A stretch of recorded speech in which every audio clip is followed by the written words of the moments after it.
ఈ programme Joyce Meyer ministries partners మరియు friends ద్వారా స్పాన్సర్ చేయబడింది.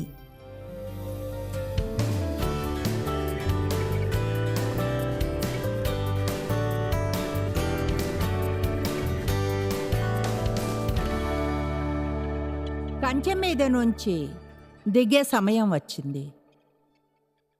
ఇక్కడ ఒక కంచెను వేయించాను. పైన కూర్చుని బోధించడానికి నేను దీని మీద నుంచి పడిపోను అనుకుంటా. కనుక చూడండి, ఇక్కడ మనకు దేవుని రాజ్యం ఉంది. ఇదిగో ఇక్కడ ప్రపంచం ఉంది. ఎప్పుడో ఒకప్పుడు మీరు ఎక్కడ నిల్చోవాలని మీరు నిర్ణయించుకోవాలి. ఆదివారం నాడు రాజ్యంలో ఉండి సోమవారం నాడు లోకంలో ఉండలేము. మనం ఓ నిర్ణయం తీసుకోవాలి. మనం కానీ క్రిస్టియన్స్ అయితే క్రిస్టియన్స్గానే ఉంటామని ఎల్లవేళలా అలానే ప్రవర్తించాలని, అంతేకాని క్రిస్టియన్ ఫ్రెండ్స్తో ఉన్నప్పుడు కాదు. దాన్నే రాజీ పడ్డం అని అంటారు. లోకం అంతా దాంతోనే నిండి ఉంది. అయితే బైబిల్లో దాన్ని ప్రోత్సహించడమో అంగీకరించడమో అన్నది ఎక్కడా లేదు. రాజీ పడ్డం అంటే మీకు రైట్ అని తెలిసిన దానికి కొంచెం క్రిందకు తగ్గడం. అది ఒకలా కేవలం ఒక్కసారే సాతాను యేసు అరణ్యంలో ఉన్న ఆ 40 రోజుల్లో చెప్పింది లాంటిదే. నువ్వు కానీ నన్ను ఆరాధించి ఒక్కసారి నాకు తల వంచితే ఇదంతా నీకు ఇచ్చేస్తాను. మనం హీనమైన కాలంలో ఉంటున్నాం, అలాగే శ్రేష్టమైన దానిలో. ఈనాడు లోకంలోని పరిస్థితులు నిరాశగా ఉన్నాయి. అది కేవలం ఇక్కడ ఈ దేశంలోనే కాదు, చెప్పాలంటే సహజంగా అన్ని చోట్ల. అపవాది నుంచి ప్రతి చోట ఒక పెద్ద కదలిక ఉంది. నరకపు గుంటలోంచి దేవుణ్ణి అన్నిటి నుంచి తీసివేయడానికి. అయితే దేవుడు ఎక్కడికి వెళ్ళిపోడు. ఆయనే దాన్ని ఆరంభించాడు, ఆయనే ముగిస్తాడు. ఆమేన్. అయితే మనం చేయవలసింది ఒకటి ఉంది. అది శ్రేష్టమైన సమయం అంటాను. ఎందుకంటే దేవుని రాజ్యం కొరకు అది శ్రేష్టమైనది. నేను నమ్ముతాను. ఏమనంటే చరిత్రలో ఎన్నడూ ఆత్మలు గుమికూడినంత గొప్పగా జరుగుతుంది. కనుక జీవించడానికి ఇది కష్టమైన సమయం అని అనుకోవచ్చు. బహుశా కొన్నిసార్లు అలా అంటాం, జీవించడానికి ఇది కష్టకాలం అని. భూమి మీద చరిత్రలో చెప్పాలంటే ఈ సమయంలో మనం ఉండడానికి దేవునిచే ఎంచుకోబడ్డం అనేది పెద్ద గౌరవం. దేవునిచే ఎంచుకోబడ్డం పెద్ద గౌరవం అని చెప్పాను. అయితే చరిత్రలో వేరే ఏ సమయం కంటే కూడా ఆయన నామాన్ని ఫేమస్ చేసుకోవడానికి మన మీద ఆధారపడుతున్నాడు. మనం జీవించే జీవిత విధానంతో ప్రజలు ఆకలిగొని దప్పికగొని ఉండడానికి మన మీద ఆధారపడుతున్నాడు. మనం బోధించే విధానంతో కాదు, బోధించడం మంచిదే, మనకది కావాలి. ఒకరితో ఒకరు మాట్లాడుకోవాలి, తప్పిపోయిన వారితో మాట్లాడడం. అయితే నడక లేకుండా మాట్లాడడం అయితే వ్యర్థమే. అదే వేషధారణైన క్రిస్టియానిటీ. అలా ఉండడం కంటే వేరే ఇంకేది తప్పిపోయిన వారికి అసహ్యం కలిగించదు వేషధారణ అనేది. ఆమేన్. మనం కంచె మీద ఉండాలని వారు అనుకోరు. రాజీ పడ్డానికి వాళ్ళు శోధిస్తారు, మీరు చేసినప్పుడు అగౌరవపరచడానికి. ఇప్పుడు ఏం చెప్పానో విన్నారా? మనం రాజీ పడేలా శోధించిన వారే అలా చేసినప్పుడు మనల్ని అగౌరవపరుస్తారు. అది దాదాపు ఒక పరీక్ష లాంటిదే. అది అపవాది మనల్ని వారి ద్వారా పరీక్షిస్తున్నట్లే. నేను నిజంగా నమ్ముతాను. దీన్ని కట్టడానికి వాళ్ళకు టైం పట్టిందని. అయితే నమ్ముతాను ఏమనంటే, రాత్రంతా దీన్ని చూస్తుంటే బహుశా మీకు ఆ పాయింట్ అర్థం అవుతుంది. విచారకరం, చాలామంది క్రిస్టియన్స్ జీవించేది ఇక్కడ అంటే నిజాయితీగా ఇక్కడే నూలివెచ్చని.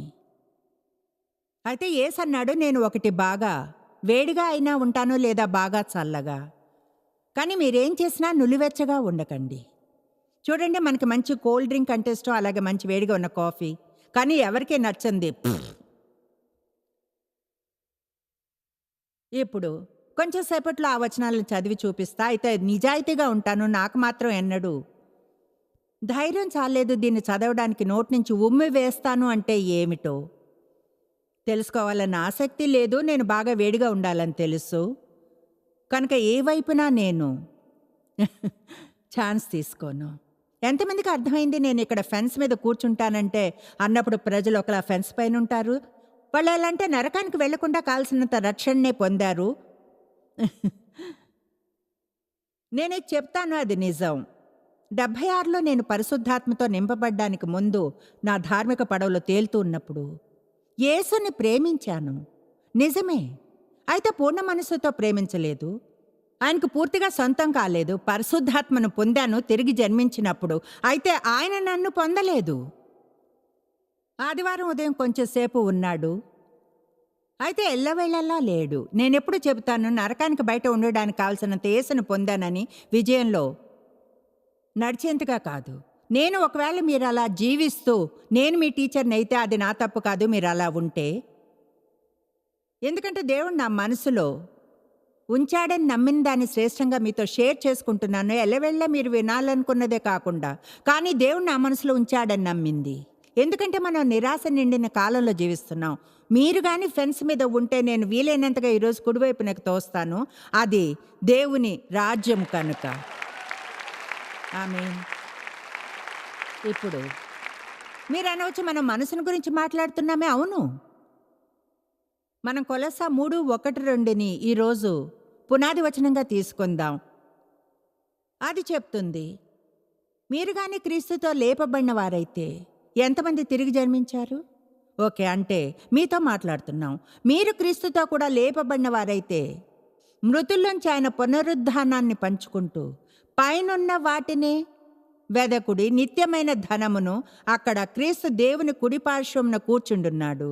పైనున్న వాటి మీదనే కాని భూ సంబంధమైన వాటి మీద మనస్సుని పెట్టుకొనకుడి. మీ మనస్సుని పైనున్న వాటి మీదనే పెట్టుకొనుడి, భూ సంబంధమైన వాటి మీద మనస్సు పెట్టుకొనకుడి. ఇప్పుడు దాని అర్థం మనం పరమును గురించి ఆలోచిస్తూ తిరుగుతామని కాదు. దేవదూతలు మనం మరణించి పరమునకు వెళితే ఎలా ఉంటుందనో కాదు. దాని అర్థం జీవితంలో ముఖ్యమైన దాని మీద మనస్సును ఉంచండి. వ్యర్థమైన వాటి మీద నుంచి మనస్సును తీసివేయండి. నేను అలా చేశాను తెలుసా. కొన్నిసార్లు మనం ఎంతో సమయాన్ని మన పిచ్చివైన చిన్న సమస్యల గురించి ఆలోచించి వేస్ట్ చేస్తాం. ఎందుకంటే ఎంతగా దేవుని గురించి ఆలోచిస్తే అంతగా ఆయన రాజ్యాన్ని పెంచాలనే కోరిక కలుగుతుంది. అంతగా ఆయన మన సమస్యలను సాల్వ్ చేస్తాడు. ఆమేన్. నిర్ణయించుకున్న మనస్సు కంటే బలమైనదేమీ లేదు. నాకు ఆశ్చర్యంగా ఉంటుంది, ఉన్న శక్తి మీరు అనుకునే దానికంటే నిజంగా బలమైన వారు. నాకిప్పటికీ మనసు అర్థం కాదు అది ఏమేం చేయగలదో. అయితే చెప్తున్నాను, మీరు గాని నిర్ణయించుకుంటే. ఇప్పుడు దేవుడు లేకుండా ఏమైనా చేయగలమని చెప్పడం లేదు, లేదా మైండ్ కంట్రోల్ చేసుకున్నందును. కానీ దేవుడు మనం చేయాలనుకున్నది ఏదైనా దాన్ని చేసే సామర్థ్యాన్ని మనకిస్తాడు. దానికి ఆయన వైపుకి మనం చేరుకుని పూర్ణ మనస్సుతో ఆయనతో ఒప్పుకోవాలి. మనసుతో ఆరంభించి దేవుని చిత్తాన్ని చేయడానికి నా చిత్తాన్ని సెట్ చేసుకుంటాను. దేవుడు మనకు ఉచిత చిత్తాన్ని ఇచ్చాడు. అది ఎంతో గౌరవప్రదమైంది, అయితే అది ఎంతో గొప్ప బాధ్యత కూడా. ఆమేన్. నేను చేయాలనుకున్నది ఏదైనా చేయగలను. అయితే బైబిల్ చెప్తుంది మీరు విత్తినదే కోస్తారని. అది ఆత్మిక నియమం. అది గ్రావిటీ లాంటిదే. పైకి విసిరిందే క్రిందకు వస్తుంది. ఏం విత్తుతాము దాన్నే కోస్తాం. అందుకనే స్థిరంగా నమ్ముతాను. నా మనసును సెట్ చేసుకోవాలని, దాన్ని సెట్ చేసి ఉంచుకోవాలని. అది నా జీవితంలో ఎన్నో వేర్వేరు చిన్న ప్రాక్టికల్ ఏరియాస్లో పనిచేస్తుంది. నా కథకు బదులుగా మరొకరి కథను చెప్తా, ఎందుకంటే ఆసక్తికరంగా ఉంటుంది. మా పరిచర్యకున్న అటర్నీస్లో ఒకరు, ఆయన భార్య ఫ్లైట్లో ఎన్నడూ వెళ్ళదు. కనుక ఏళ్ల తరబడిగా ఆయన బిజినెస్ వలన ఆయన ఒక్కడే ట్రావెల్ చేయవలసి వచ్చేది. ఆమె ఇంట్లో ఉండేది. పిల్లలను గొప్పగా పెంచగలిగింది. వాళ్ళిద్దరూ కలిసి ప్రయాణించే ట్రిప్ అంటూ ఏదైనా ఉంటే అది చెప్పాలంటే రోడ్డు ప్రయాణమే. అందుకనే ఎక్కువ ట్రిప్స్ చేసేవారు కారు. నేను ఆమెకు ఎంతగానో బోధించాను భయపడుతూ చేయడం గురించి. ఆమె ఒప్పుకుంది, సరే సరే అని భయపడుతూ చేయాలి. అయితే ఎన్నడూ అలా చేయలేకపోయింది. సరే, ఇప్పుడు ఒక్కసారి సడన్గా కొన్ని వారాల క్రితం ఆమె అన్ని చోట్లకు టామ్తో ఫ్లైట్లో వెళ్తుందని విన్నా. ఎప్పుడు కలిసి వెళ్తున్నారని. నేను ఎలా అంటే, అది ఎలా జరిగింది? వీకెండ్లో వాళ్ళు ఇక్కడ ఉన్నారు. నిన్న రాత్రి ఆమె అడిగా, ఏమైంది, ఫ్లైట్లో వెళ్తున్నారట? ఆమెంది నేను నిర్ణయించుకున్నాను. ఇది చాలా ఫన్నీగా ఉందనుకున్నా. ఆమె అంది, మా ఫ్రెండ్స్లో ఒకరు చెప్పారు, మీరు అది భయపడితే చేయాలని నిర్ణయించుకున్నారా? ఆమె అంది, లేదు, అలా చేయడం లేదు, చేస్తున్నానంతే. నాకు అది నిజంగా నచ్చింది, నేను వెళ్తున్నానంతే. మీకు నిజాన్ని చెప్తాను, ప్రజలు యేసు నుంచి అద్భుతం కొరకు చూస్తున్నప్పుడు బహుశా అది ఇక్కడ నిజంగా అది నాకు తెలుసు ఎక్కడుందో. బహుశా యోహాను 3వ అధ్యాయంలో బహుశా వాళ్ళు వివాహంలో ఆయన నీళ్లను ద్రాక్షారసంగా మార్చాలనుకున్నారు. యేసు తల్లి అక్కడ ఉన్నవారితో ఇలా అంది, ఆయన మీతో ఏం చెప్పితే అది చేయండి. మీ జీవితంలో అద్భుతం కావాలనుకుంటే మీకు ఆయన ఏం చేయమని చెప్పినా చేయండి. ఇప్పుడు మీరు దాన్ని మీతో చెప్పుకుంటే మీరు దాన్ని చేయలేరు. అయితే ఆయన చెప్తే దేవుడు మీతో చెప్పింది ఏదైనా సరే దాంతోపాటు దాన్ని చేసే శక్తి వస్తుంది. మీరు కానీ మీ మనసుని సెట్ చేసుకోవడానికి ఇష్టపడి దాన్ని పైనున్న వాటి మీద కానీ సెట్ చేసి ఉంచుకుంటే మన దుఃఖాన్ని ఎంతో తగ్గించుకోగలం మనం కానీ నిర్ణయించుకుంటే. డేవ్కి స్పోర్ట్స్ అంటే ఇష్టం, ప్రత్యేకంగా గోల్ఫ్ ఆడడం అంటే. ఒకరోజున అన్నాను ఏమనంటే, ఎన్నడైనా ఆలోచించారా మీకు ఎంత కష్టంగా ఉంటుందో? మీకు వయసు అవుతుంది, గోల్ఫ్ ఆడలేని స్థితికి ఒకవేళ వస్తే అప్పుడు ఆయన అన్నారు, నేను దాని గురించి ఎప్పుడూ ఆలోచించా అన్నారు. నా మనసుని సెట్ చేసుకున్నాను, బాగానే ఉంటాను. చెప్పండి, చాలామంది ఏం ఆలోచిస్తారు? ఓ, మా పిల్లలు వదిలి వెళ్ళిపోయినప్పుడు ఏం చేస్తానో తెలీదు, ఏమో తెలీదు బాయ్, ఇప్పుడు వయసు అయిపోతుంది, ఏమీ చేయలేకపోతా, జీవితం అయిపోయింది, 70 ఏళ్ళు వచ్చాయి తెలుసా. ఓ మాయ్, ఎంత బాధో నా ప్రాణం, ఆ 10,000 కారణాలు మూలగడానికి సడగడానికి. ఆమేన్. ఆయన అనుకుంటారు, అసలు ఏం చేస్తాను ఏమో, ఆయన కొంచెం బాధ నొప్పి ఉన్నాయేమో అంటారు. ఓ, నేను ఏం చేయగలను? ఈ మధ్యనే వీపులో నరం పట్టుకుంది, గోల్ఫ్ ఆడుతుండగా. నాకు తెలీదు, కొన్ని నెలలు నొప్పి వస్తూ పోతుంది. ఆయన గోల్ఫ్ ఆడడానికి వెళ్ళేవారు, సరిగ్గా ఆడలేకపోయేవారు. ఎన్నో విషయాలు జరుగుతాయి. ఆయన ఎలా అంటారంటే, బాగా అయిపోతుందిలే, ఏం లేదు, బాగా అయిపోతుంది. అయితే చూడండి, ఆయన ముందే నిర్ణయించుకున్నారు, మనసుని సెట్ చేసుకున్నారు. ఏమనంటే, ఆయన పరిస్థితులు కానీ మారితే ఆయన దుఃఖపడుతూ ఉండకూడదు అని ఆయన ముందే మనసులో నిర్ణయించుకున్నారు. మీలో కొంతమంది ఈరోజు మీ జీవితంలోని కొన్ని విషయాలకు నిర్ణయం తీసుకోవాలి. బహుశా మీ భవిష్యత్తులో రావచ్చు అనుకునే కొన్ని విషయాలకు వాటిని గురించి మీరు ముందే భయపడుతూ ఉన్నందున మీరిప్పుడే ఇలా చెప్పాలి, నేను అనుకునే దానికంటే బలంగా ఉన్నాను, నాకు ఏది ఎదురైనా నా బలమైన క్రీస్తు ద్వారా నేను ఏం చేయవలసి వచ్చినా సరే చేయగలను. తెలుసా, మనం ఎక్కువగా ఆలోచిస్తాం. ప్రత్యేకంగా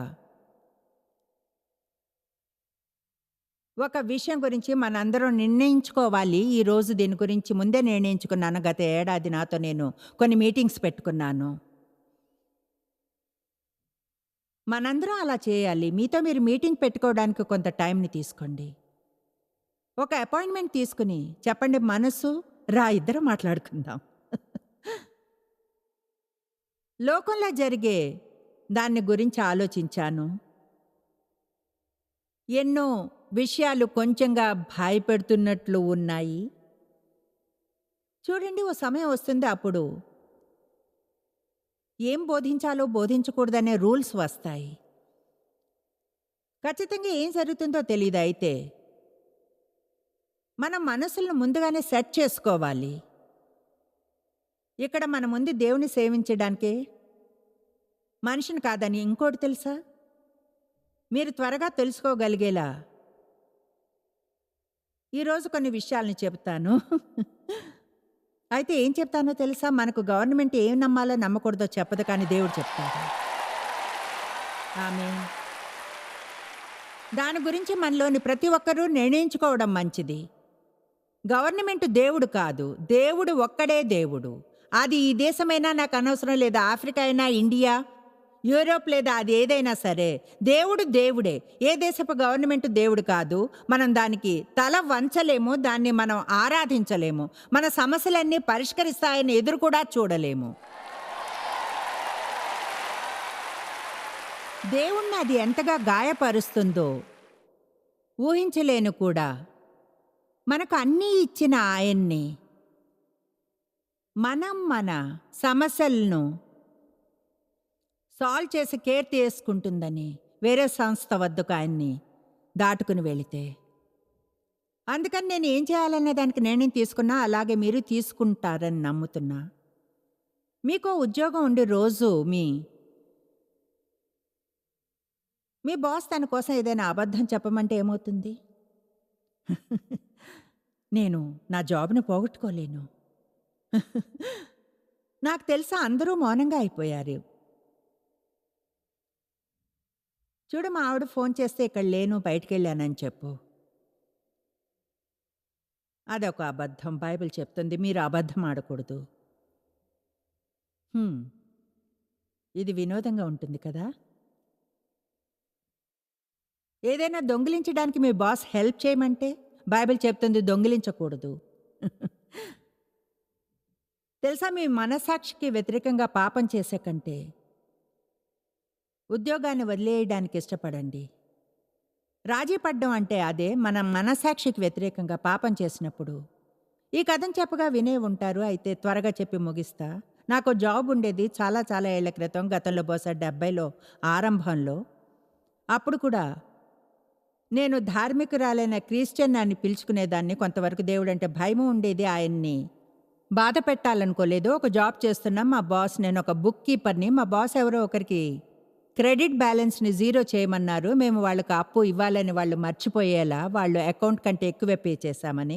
నిజంగా మేము చెప్పాలంటే వారికి చెక్ని తిరిగి పంపాలి. ఆయన వాళ్ళు క్రెడిట్ బ్యాలెన్స్ని చూడకూడదనుకున్నాడు. వాళ్ళని చెక్ కోసం అడగాలనుకోలేదు. ప్రతి నెల చివరిలో స్టేట్మెంట్స్ని ప్రిపేర్ చేస్తున్నప్పుడు వాటిని పంపడానికి ముందు చూసేవారు. చూసి ఆ క్రెడిట్ బ్యాలెన్స్లో కరెక్షన్స్ చేయడం మొదలుపెట్టి వాటిని డెబిట్ చేయమనేవారు. వారికి 0 బ్యాలెన్స్లు ఉండేలా అప్పుడు ఆ స్టేట్మెంట్స్ని పంపేవారు. నాకు తెలుసు వాళ్ళు డబ్బులు దొంగిలించడంలో హెల్ప్ చేస్తున్నానని. నేను ప్రతి సంభాషణ చేసుకునేదాన్ని. ఆ రోజు ఓ మార్గాన్ని వెతికేలా, నేను ఆ పని చేసి దేవుని పట్ల తప్పు చేయకుండా ఉండేలా. అర్థమవుతుందా ఏం చెప్తున్నాను? నాకు ఉద్యోగం కావాలి. అది చాలా మంచి ఉద్యోగం. డేవ్కి నాకు ఒకే కారు ఉండేది. మేమిద్దరం ఒకే ఏరియాలో పనిచేస్తున్నాం. నాకు ఆ జాబ్ ఎందుకు కావాలో దానికి అన్ని కారణాలు ఉన్నాయి. నేను దాదాపు $1200 నా పళ్ళ పనికి కమిట్ అయి ఉన్నా. ఇప్పటికంటే ఆ కాలంలో అది చాలా పెద్ద మొత్తమే.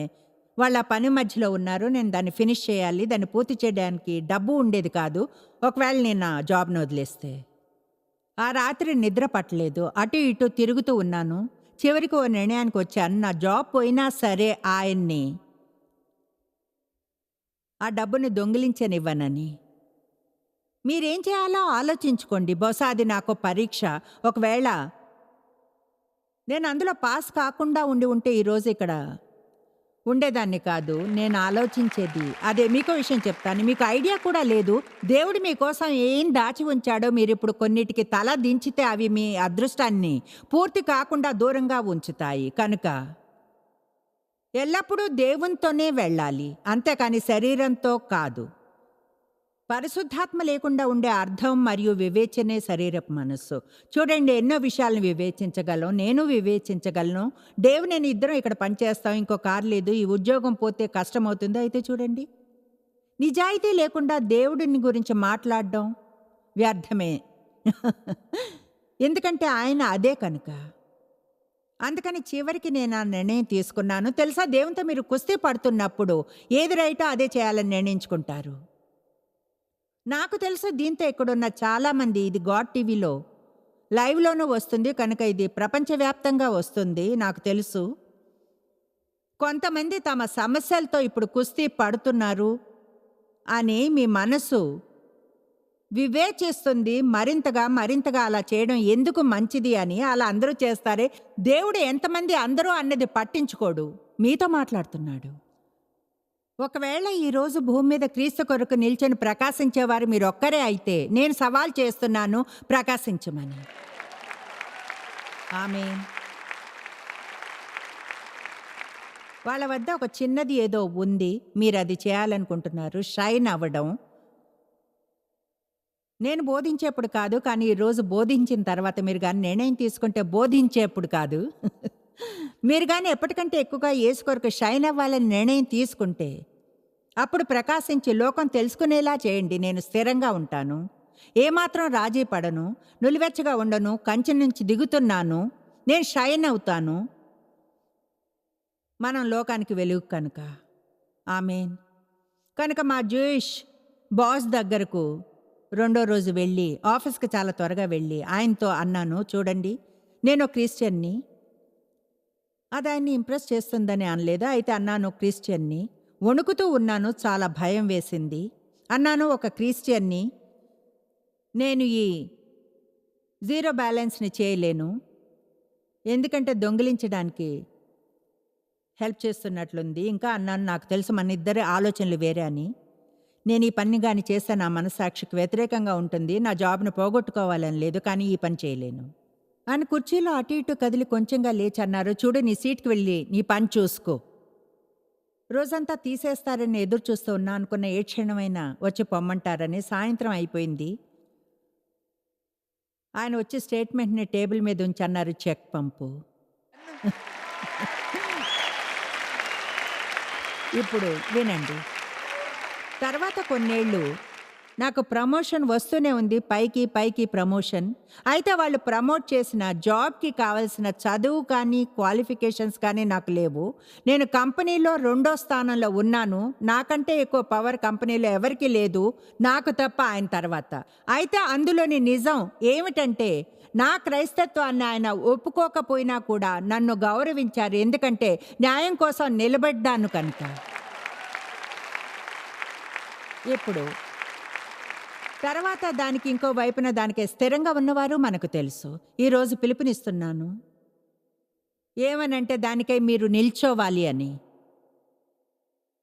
ఈరోజు ఇది మీకు ఏమనిపిస్తుందో తెలీదు, కానీ దీనిలో అర్థం లేనట్లు ఉంటే భవిష్యత్తులో ఏదో అర్థం ఉన్నట్లు అనిపిస్తుంది. ఎందుకంటే మన నిర్ణయాలు తీసుకోవాల్సిన సమయం వస్తుంది. సంబంధాల నుంచి బయటకు రావడానికి నిర్ణయం తీసుకునే సమయం, కొత్త ఫ్రెండ్స్ని చేసుకోవాలనే నిర్ణయం తీసుకునే సమయం. మనం ఇప్పుడు మనంగా ప్రవర్తించే దానికంటే వేరుగా ఉండాలనే నిర్ణయాన్ని మనం తీసుకోవాలి. మనం వెళ్ళే కొన్ని చోట్లకు వెళ్ళకూడదని, మనం బలంగా నిల్చోవాలని నిర్ణయం తీసుకోవాల్సి ఉంటుంది. ధార్మికంగా కలుషితం కాకుండా దేన్ని నమ్ముతారో దానికై బలంగా మీరు నిలబడాలి అని. ఆమేన్. మీకు తెలుసా, మీరు అది చేయాలంటారు, చేస్తారు, చేయాలని ఉంటుంది. ఇది మిమ్మల్ని నిరాశపరిచే సందేశం కాదు. మీలోని ప్రతి ఒక్కరూ దాన్ని చేయాలని అనుకుంటారు. అయితే కొన్నిసార్లు మనల్ని ఎవరైనా కంచె మీద నుంచి తోసి ఇలా అనాలి, ఏమన్నా తెలుసా, మీరు దాన్ని మీ లోకపు మూలలో చేయండి.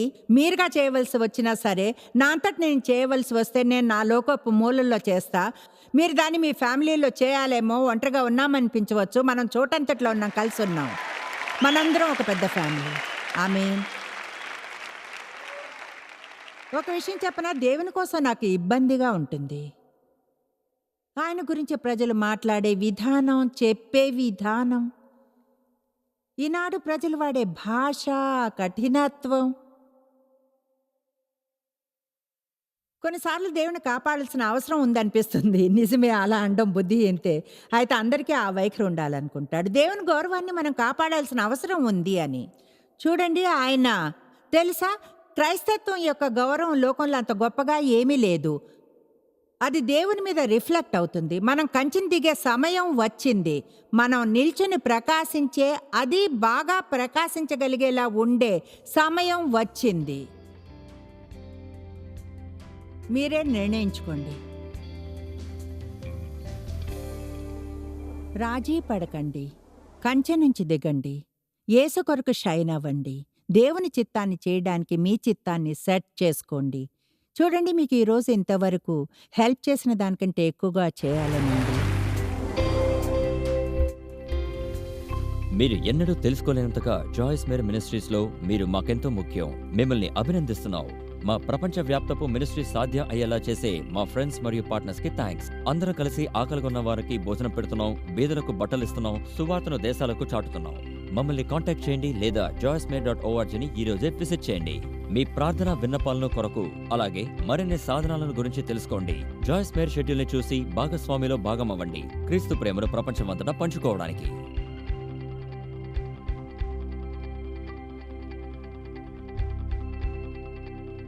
ఈ programme Joyce Meyer ministries partners మరియు ఫ్రెండ్స్ ద్వారా స్పాన్సర్ చేయబడింది.